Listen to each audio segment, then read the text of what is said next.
Hello my friends and welcome to today's tarot reading. This is a general daily reading for all signs, but the sign that you're here probably means that there is a special message for you, so thank you so much for joining me today. So today is the 21st of November 2022. It is a Monday, the day of the moon. And we've got a few transits today. We've got Sun in Scorpio, trining Jupiter, retrograde in Pisces. So it's almost like good luck is now spearheading, like almost like the way that the scorpion kind of like makes its kind of kill or injects the poison.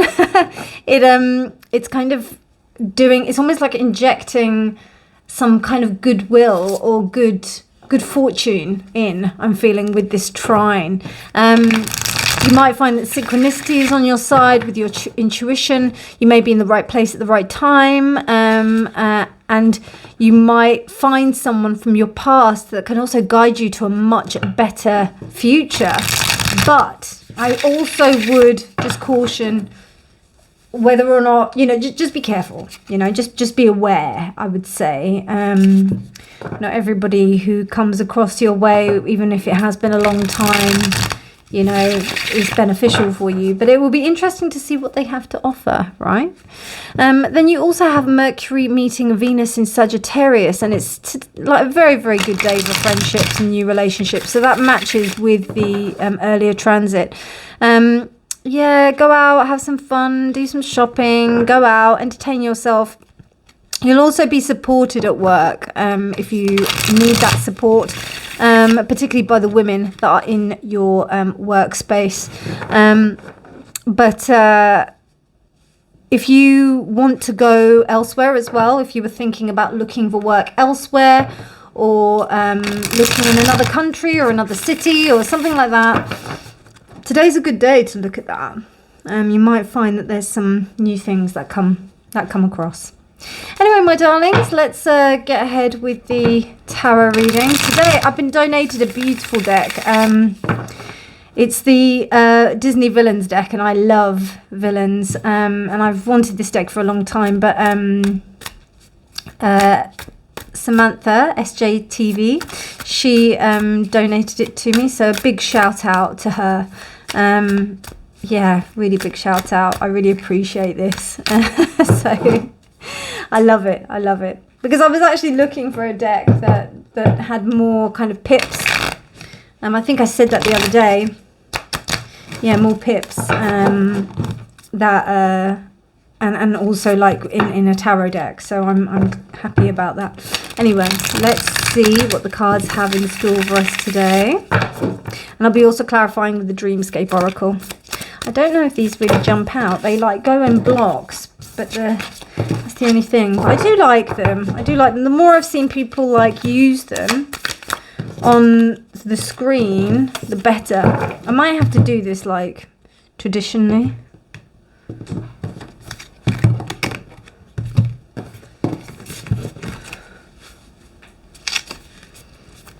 Dear Spirit, what messages would you like to communicate to the collective today?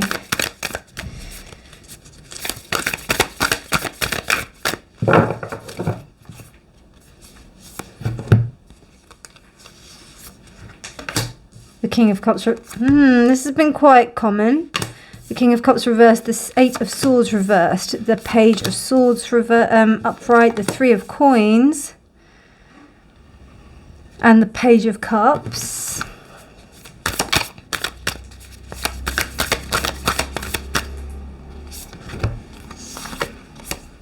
The King of Swords. Oh, all right. King of Swords reversed. The Nine of Cups reversed. Okay.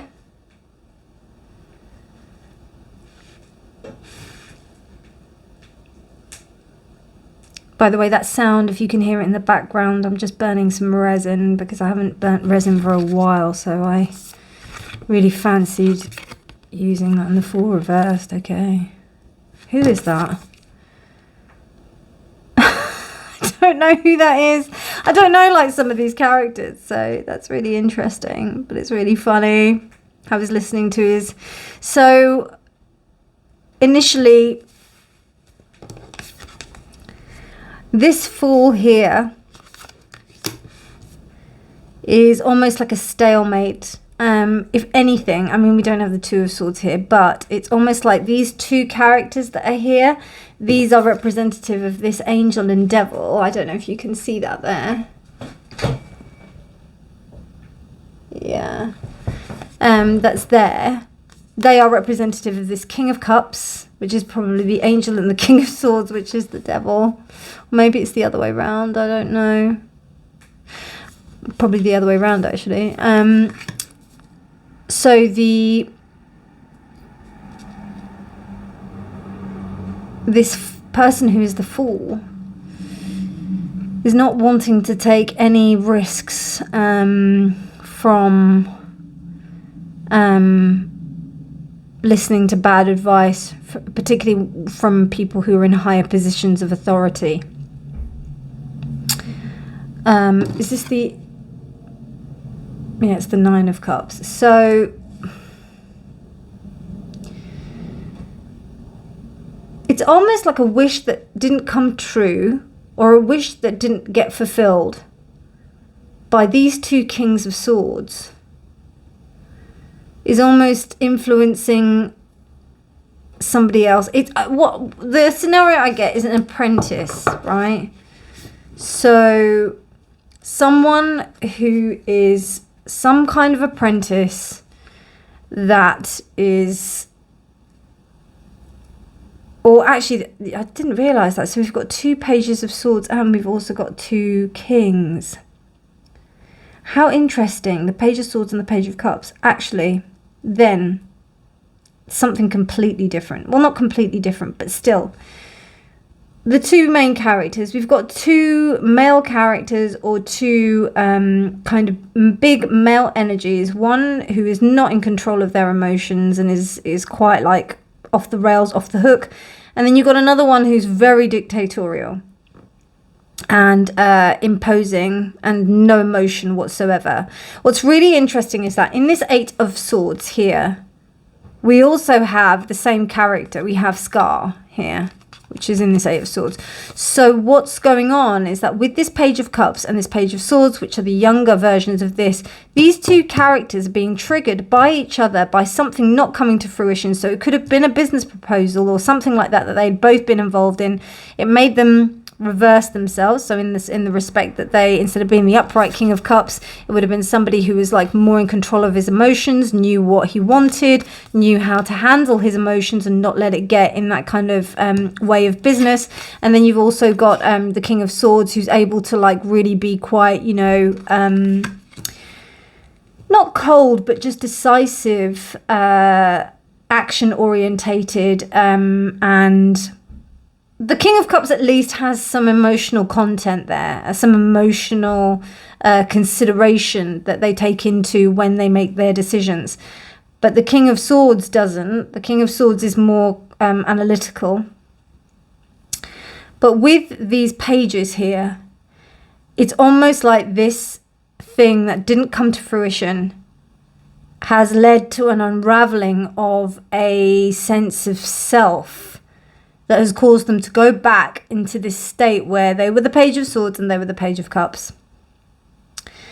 And that's a state where they can actually work better together. And go ahead with a better sense of experience. That's what I'm seeing here. Because it's really interesting how we have the King of Cups, Page of Cups, King of Swords, Page of Swords. And then we also have the Three of Coins. But it seems like something's unlocked. It's almost like that because they didn't get what they wanted. Because what they wanted actually wasn't the best thing for them. It's changed and it's actually taken a different kind of result.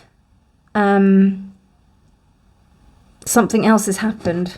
That's a really cool reading.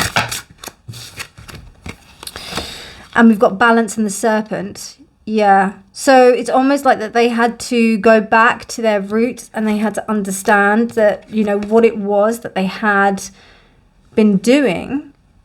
They had to rewrite it because, say, for example, it could be two people that went into business together.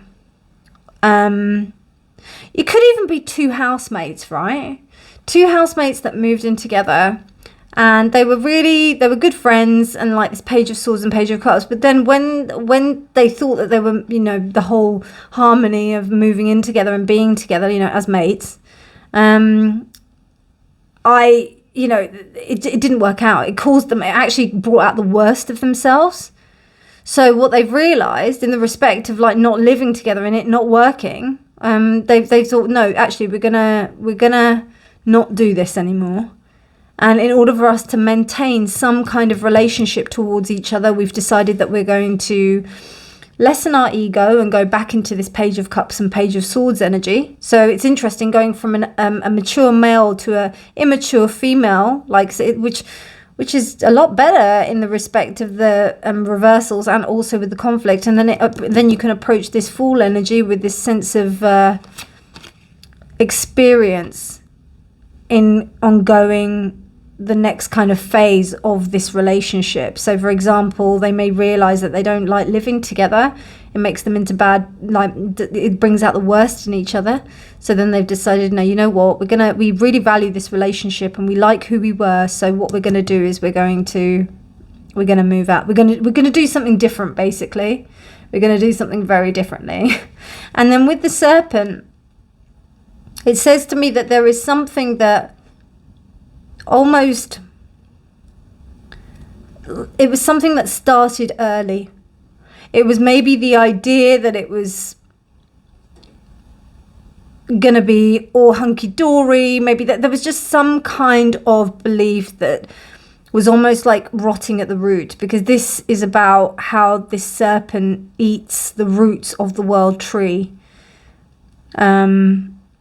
And then the balance is understanding that balance with that yin and yang, and things weren't in balance. So yeah, very interesting reading, my friends. I hope you liked it. I don't think I've got anything else to say. Yeah, that's it really. If you enjoyed this reading, please do like it. Please do subscribe for more videos. But otherwise, if you would like a personal reading, please do get in touch. Otherwise, and I also do have my donation bits and pieces in the description box. But otherwise, if you like this reading, please do subscribe, and I'll see you tomorrow. Take care, my darlings, and have a beautiful day. Bye.